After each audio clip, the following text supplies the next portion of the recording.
¿Qué onda, maestras y maestros guapos y buena onda? Pues aquí nomás, una vez más, retomando las actividades del Saguaro Times con dos videos esta noche. Hacía rato quería comentar esta noticia que sale en el periódico, bueno, en el portal web profelandia.com, donde escriben buenos articulistas pues el artículo se llama Pandemia como anillo al dedo en el sector educativo, pero yo aquí en el Saguaro Times puse Pandemia de corrupción en la SEP, porque al fin de cuentas la UCICAM, los planteles educativos de todo el país son parte de la SEP. Entonces, pues por eso, para ahorrar tiempo y esfuerzo, puse Pandemia de corrupción en la SEP. Porque sí, yo soy de los que creen que se ha incrementado este sexenio la corrupción en la SEP. Y pues bueno, para muestra de ello, pues es la inoperancia de UCICAM, ¿no? Que ha sido un tropezón tras tropezón tras tropezón. Bueno, entonces, este artículo está muy bueno, lo escribe una persona que es especialista en el tema. Ay, perdón, ¿qué hice? Me equivoqué, pero bueno, muy leve. Dice, la pandemia como anillo al dedo en el sector educativo. Juan Rubén Compañ García. De este, Dice, el jefe del Ejecutivo, Andrés Manuel López Obrador, dijo en abril del año pasado que la pandemia le vino como anillo al dedo a su gobierno, pues ello permitiría la transformación que la nación requiere, acabar con la corrupción y garantizar la justicia.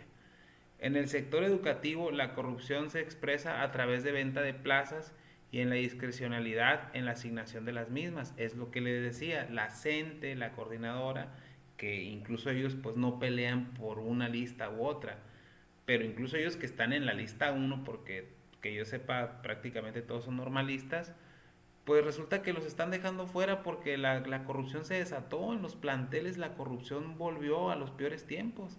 Entonces, se están brincando la lista A incluso y están asignando plazas a discreción. Entonces, de inicio, este autor nos dice, la corrupción se expresa a través de venta de plazas y en la discrecionalidad en la asignación de las mismas, lo que requeriría una orientación a través de prácticas honestas, confiables y transparentes. eh, Cita el plan sectorial de educación y pues la misma ley del servicio, ley de UCICAM, pues la ley general para el sistema de la carrera de las maestras y los maestros, también habla de certeza, legalidad y transparencia, cosa que ha brillado por su ausencia, ¿no? O sea, como les digo, pues está peor que la vez pasada, ¿no? Bueno, dice, para lograr la justicia se pretende priorizar a los históricamente desfavorecidos a través de garantizar el derecho a la educación de calidad, con inclusión y equidad, y promover oportunidades de aprendizaje permanente para todos. Sin embargo, parece que la pandemia cayó como anillo al dedo para visibilizar que la corrupción no se combate y que la justicia parece inalcanzable, pues la lucha por lograrlo no camina sobre piso firme. Eh, de hecho, el viejo esquema de dejar alumnos sin clases para supuestamente decirle a UCICAM que no hay maestros y que tienes que meter a un interino, pues sigue galopando, ¿no? Y peor porque, por ejemplo, el semestre pasado, en un Cebatis, por ahí nos llegó el dato, pues más de 10 grupos no tuvieron, bueno, no nos llegó. En el Cebatis 11 donde yo trabajo, hubo más de 10 grupos sin maestro de ciencias sociales, de CTSIB, cuando yo había ya dado esa clase el año pasado, la cual me siento muy capacitado para darla. Y pues bueno, pues por pura corrupción, los alumnos que de por sí tienen muy pocas materias de ciencias sociales, pues no tuvieron ciencias sociales el semestre pasado, ¿no? Ciencia, tecnología, sociedad y valores. De hecho, yo tengo un portal del cual me siento muy orgulloso. Ahí está, ctsib.home.blog. Tengo organizado prácticamente todo el curso, pero bueno, prefirieron dejar con la llamada disque reforma educativa del 2019 les está dando margen para hacer las mismas mañosadas de hace muchos años, ¿no? Entonces, y que lo que menos les importa es garantizar el derecho a la educación de los alumnos, cuando se supone que la disque reforma educativa del 2019 contempla que en todo momento se debe asegurar el derecho a la educación. O sea, debe de haber los mínimos contratiempos posibles, haber certeza, legalidad y transparencia para prestar el servicio educativo en tiempo y forma. Eso es lo que dice la ley de la disque reforma educativa del 2019, cosa que no se ha visto absolutamente nada, o al menos aquí en Sonora. Bueno, pero en Sonora en los sistemas federalizados, ¿no? Específicamente, pues yo soy del Cebatis, ¿no? De este, dice, bueno, pues entonces la pandemia y la disque reforma educativa les vino como anillo al dedo para desatar la corrupción, ¿no? De este, luego dice, para contribuir a mejorar la calidad y la equidad en aras de alcanzar la justicia en beneficio de todos, se necesita de la evaluación educativa, ya que permite recuperar los logros y las experiencias de aprendizaje de los alumnos. Las pruebas nacionales nos permiten captar información confiable del logro educativo de los educandos y de esa medida desarrollar en esa medida desarrollar estrategias para acotar las brechas de las desigualdades educativas. O sea, con la evaluación tú dices, tú diagnosticas cómo anda la persona evaluada y dices, esto es lo que le falta y pues ahí pues tratas de equilibrar que todos sepan por lo menos la misma cantidad de contenidos, ¿no? Bueno, eso es una decisión sencilla de evaluación. Ahora, pues también se habla de evaluar insumos, procesos y salidas, ¿no? Pero bueno, no vamos a entrar en definiciones complejas. Pero la presente administración del gobierno, desde el momento que tomó posesión en el poder, 2018, no recupera la política de evaluación de los aprendizajes. No fueron acciones prioritarias. El Instituto Nacional de Evaluación Educativa, el INEE, que en lo personal a mí se me hacía un instituto muy bueno, quien gozaba de autonomía técnica, aunque sujeto a mecanismos de control por parte de la SEP, participaba, entre otras cuestiones, en la realización de las pruebas a nivel escala como PISA, además de las pruebas de estudios regionales como la del Laboratorio Latinoamericano de la Evaluación de la Calidad de la Educación. Y el segundo estudio regional comparativo y explicativo, CERCE, son pruebas que se hacían, ¿no? Así como las pruebas nacionales de enlace y planea. Desapareció proyecto de reforma educativa en la presente administración del gobierno para ser sustituido por la Comisión Nacional para la Mejora Continua de la Educación, el llamado Mejoredu. Cabe referir que la tarea correspondiente a la evaluación de los aprendizajes ha quedado paralizada con la presente comisión y con ello la posibilidad de reducir la desigualdad educativa y mejorar la calidad educativa. Incluso en tiempos de pandemia no hay datos de la evaluación de los aprendizajes de los alumnos. Tarea primordial y urgente para diseñar las estrategias para garantizar el derecho a la educación de calidad y equidad. Bueno, aquí difiere un poquito con el autor. Sí es cierto, Mejoredu brilla por su ausencia, no se ha visto que tenga el mayor impacto en la educación.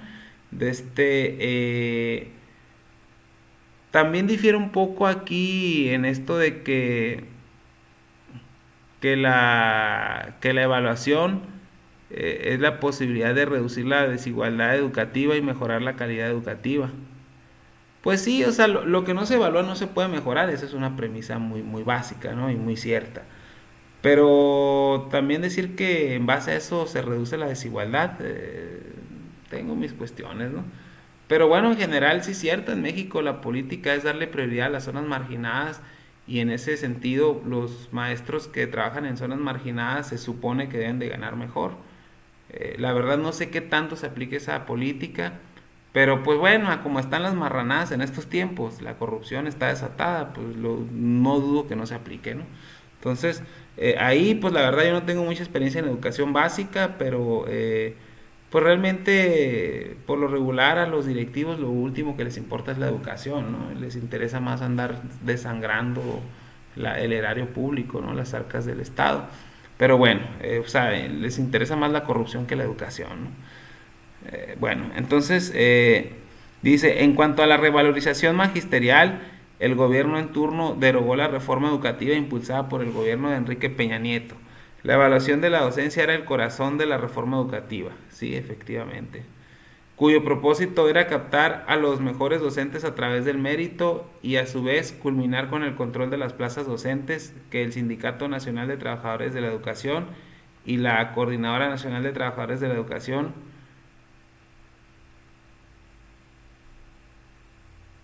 eh, bueno, dice que estos sindicatos tenían el control de las plazas educativas, lo cual era muy cierto.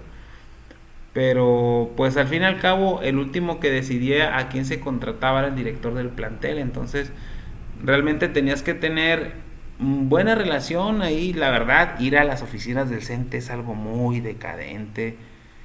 Dios me libre, es ver ahí a gente esperando días a ver si le hacen el favor de recomendarlo en una escuela y a ver si el director está de buenas y le quiere pagar el favor al del sindicato. Es una cosa muy muy decadente, ¿eh? Y esa misma impresión la tienen muchos maestros que son compañeros míos, amigos, incluso gente que estudió conmigo. Dicen, es un ambiente muy decadente tener que ir a pedir trabajo al CENTE. O sea, que te recomienden para ver si el director le quiere pagar el favor a ese conocido. Y bueno, ya se imaginarán, ¿no? Vayan a una oficina del CENTE y dicen que todavía sucede eso. Bueno, entonces lo anterior se miró como parte de lo anterior se miró por parte de la disidencia magisterial, específicamente la coordinadora, como un instrumento de control punitivo que dañaba la dignidad de la comunidad magisterial, y de manera paralela fue asumido así por el presidente Andrés Manuel López Obrador. Tal situación llevó a la cancelación de la Ley General del Servicio Profesional Docente y dio origen a la Ley General del Sistema para la Carrera de las Maestras y los Maestros, con la finalidad de transitar a una modificación en los mecanismos de evaluación de carrera docente. En el caso de los procesos de selección para ingreso al servicio educativo, concurrían para los aspirantes en igualdad de condiciones y de forma equitativa, según la Ley General del Sistema de la UCICAM.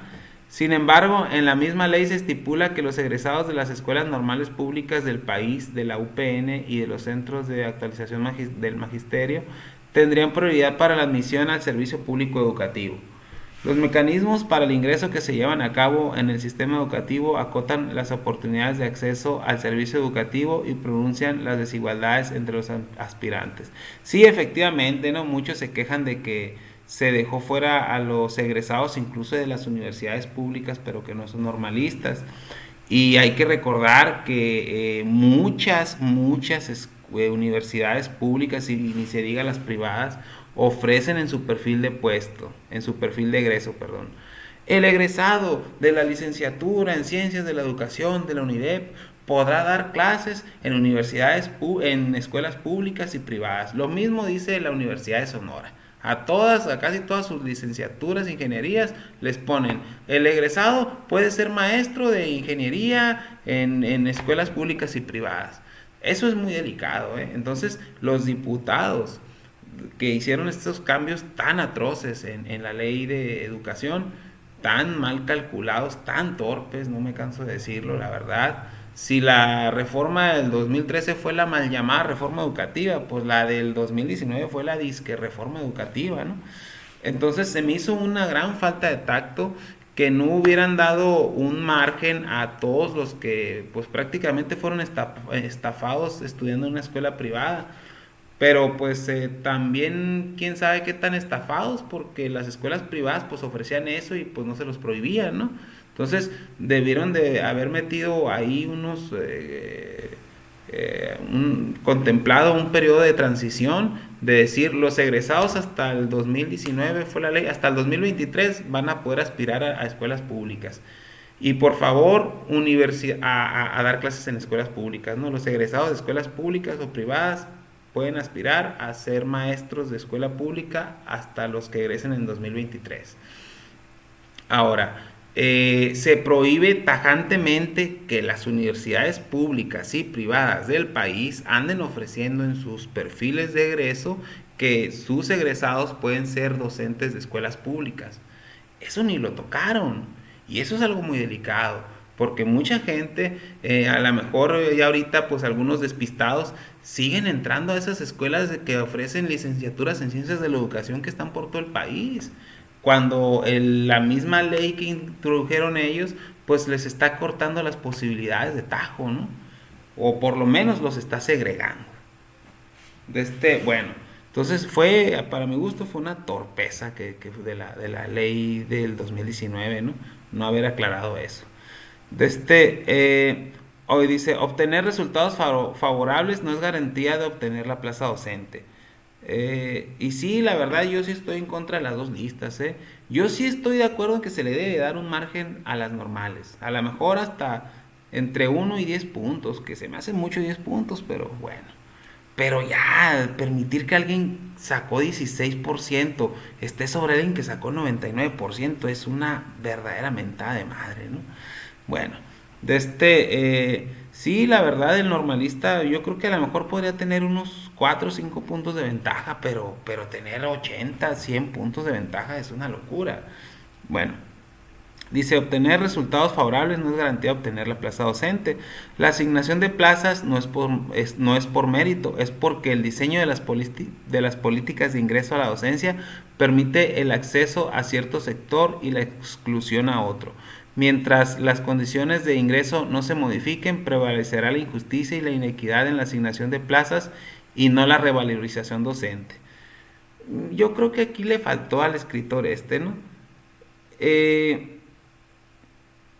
Sí, efectivamente se me hace muy injusto que alguien que nomás mete papeles y que no hace ningún curso tenga más derecho que alguien que hizo todos los cursos y que metió papeles en tiempo y forma y que sacó 99.5. O sea, se me hace una mentada de madre, la verdad, un crimen contra la calidad de la educación. Pero aparte, el problema no son las dos listas. El problema es que ni siquiera la lista se está respetando, pues. Y entonces la UCICAM está fallando flagrantemente en su facultad de hacer que las autoridades educativas, porque para todo te devuelven con los mismos corruptos que te están violando tus derechos, y dicen, ay, es que la autoridad educativa debe de resolverte, pero la autoridad educativa no resuelve, porque la autoridad educativa es corrupta.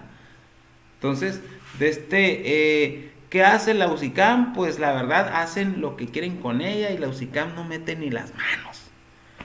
La verdad se me hace una de las instituciones más fracasadas del sexenio de Andrés Manuel López Obrador, la UCICAM. Y créeme que el señor AMLO ha metido muchas nuevas instituciones, la UCICAM es una de las peores, si no es que la peor. Dice, la inequidad y no la revalorización docente.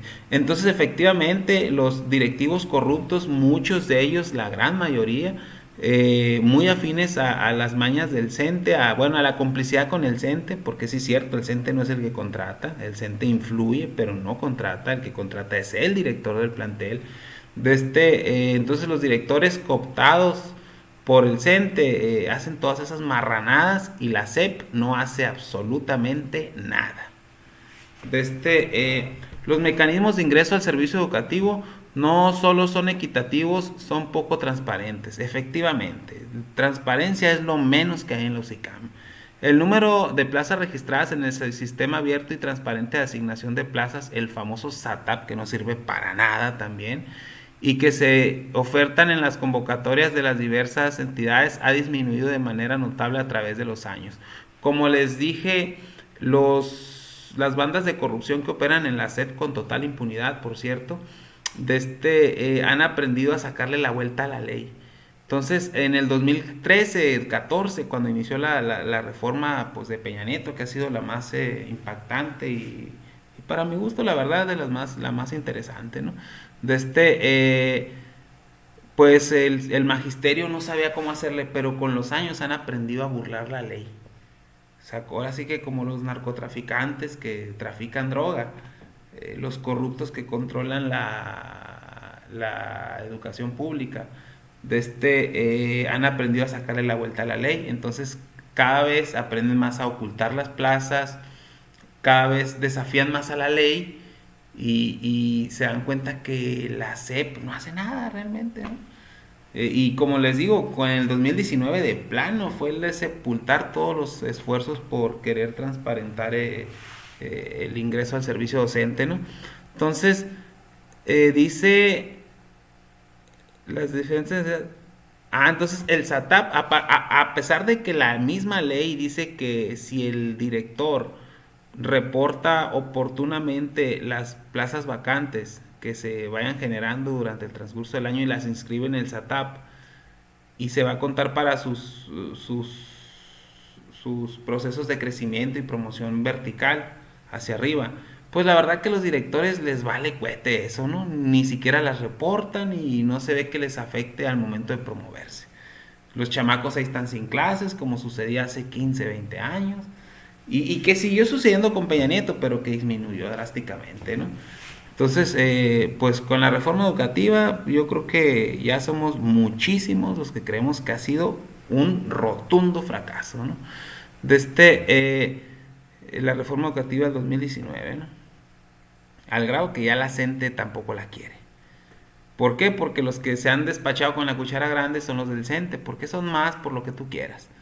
Y la gente pues se ha visto marginada, porque realmente la coordinadora es interesante, ¿no? Porque hasta eso que la raza que está con la coordinadora es raza muy marginal, ¿no? O raza que no le gusta estar sometida a los jueguitos corruptos del CENTE. Y se va a la coordinadora y está interesante, la verdad la coordinadora tiene cosas interesantes. Dice, aquí hace una muy buena gráfica este señor, dice, y esto es la parte central de todo este artículo. Dice, por ejemplo, en el caso particular del Estado de México, las plazas docentes ofertadas muestran un declive constante del año 2015 al 2021, con fecha de actualización de los datos. Bueno, sí, efectivamente él hizo esta gráfica que es más que ilustrativa de cómo cada vez se ocultan más las plazas. Este año de plano no hay plazas vacantes definitivas en las convocatorias de UCICAM, de los CEBATIS, por ejemplo. Y es lo mismo en todos los subsistemas. O sea, vean cómo disminuye la oferta, pero brutalmente, ¿no? De 10,000 casi a alrededor de 200. O sea, realmente la reforma educativa que trataba de poner reglas claras en cuestión de admisión al servicio docente, pero está muertísima.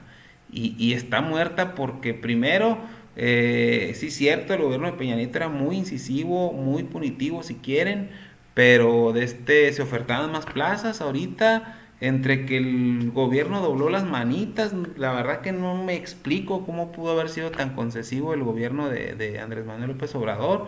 Pues la verdad, los esfuerzos por transparentar al servicio profesional docente o la UCICAM están en los suelos.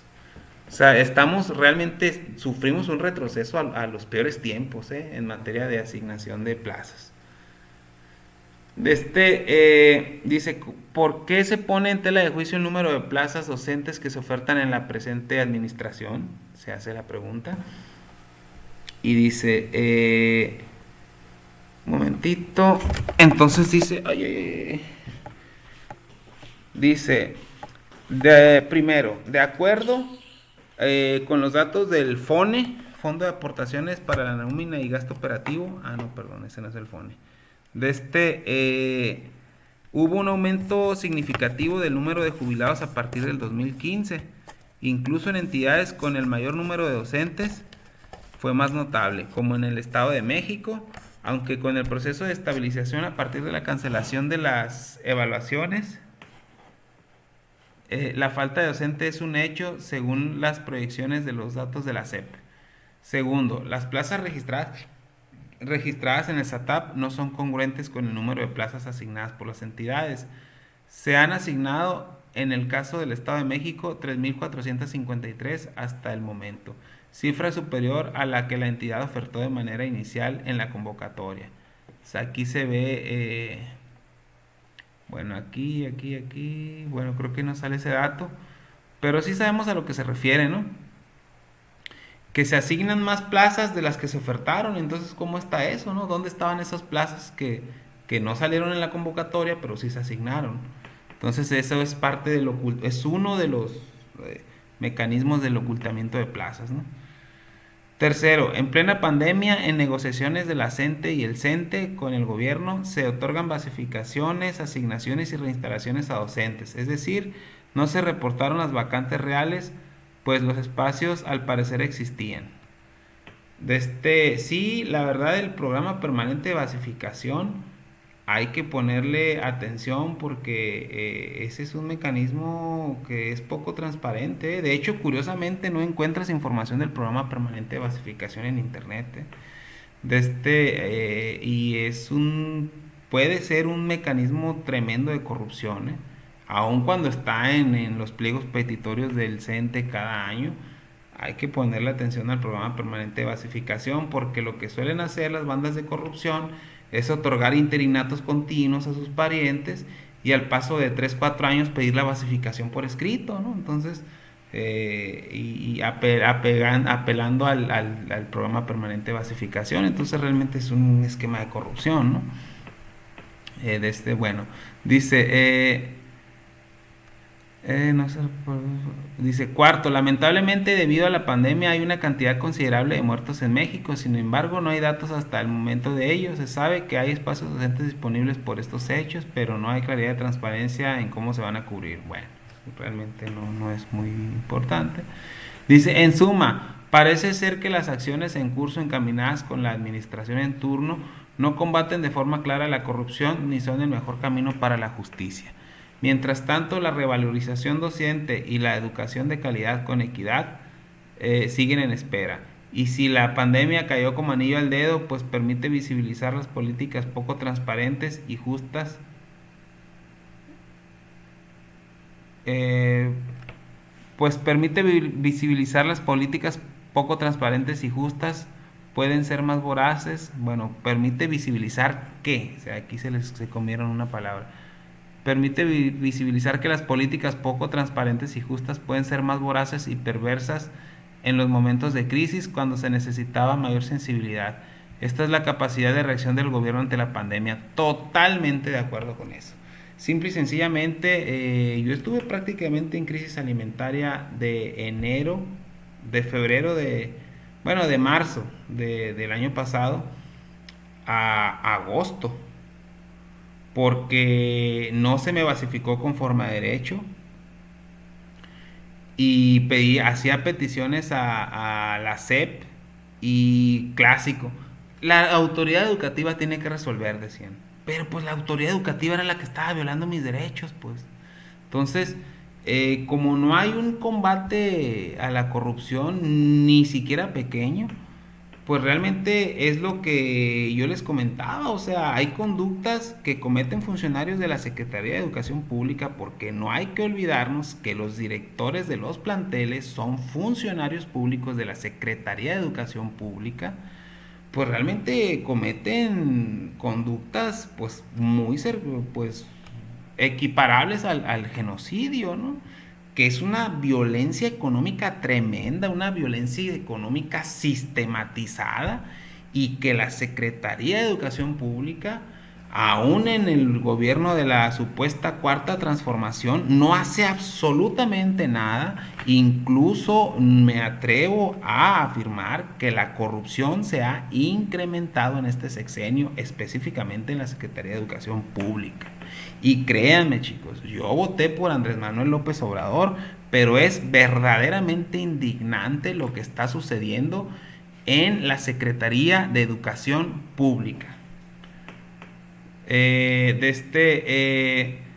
Entonces dice, permite visibilizar que las políticas poco transparentes y justas pueden ser más voraces y perversas en los momentos de crisis. Efectivamente, o sea, yo me acuerdo muy bien que una vez, en una semana, nos dio una despensa una diputada federal local y la verdad que esa sí me cayó de perlas porque yo ya estaba en crisis de alimentaria, que afortunadamente nunca fue tan grave porque tengo una red de protección social, de alguna manera pues mi hermano es un médico pues exitoso, muy talentoso, que lo busca la gente y pues siempre, cada semana me acuerdo que le pedía 500 pesos y yo sobrevivía con 500 pesos, pero tengo familia.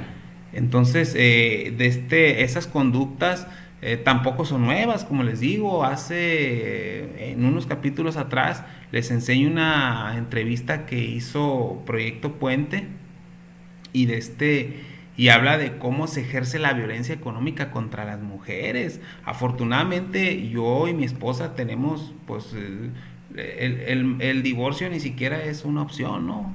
Tenemos una buena relación, pero pues a veces no todos tienen esa relación y a veces hay maestras que son madres solteras y en la pandemia la violencia económica que ejercían los directores pues es equiparable a conductas genocidas, ¿eh? Y con la total complicidad de la Secretaría de la Educación Pública, que no hace nada para evitar eso, ¿no? Tú metes una petición al portal de web de la Secretaría de Educación Pública, te canalizan con los mismos violadores, te hacen que te enfrentes a los violadores y los violadores no hacen nada, ahí se quedan nomás, no dan respuesta. Entonces, pues yo no sé qué significa la cuarta transformación en la Secretaría de Educación Pública porque no he visto absolutamente nada. De hecho, como les digo, está peor que antes. De dice, cuando se necesitaba mayor sensibilidad, bueno, esta es la capacidad de reacción del gobierno ante la pandemia. Efectivamente, en esa conclusión estoy totalmente de acuerdo. Gracias por su atención, chicos. Como dijo Ricardo Flores Magón, la rebelión es la vida, la sumisión es la muerte. Saludos.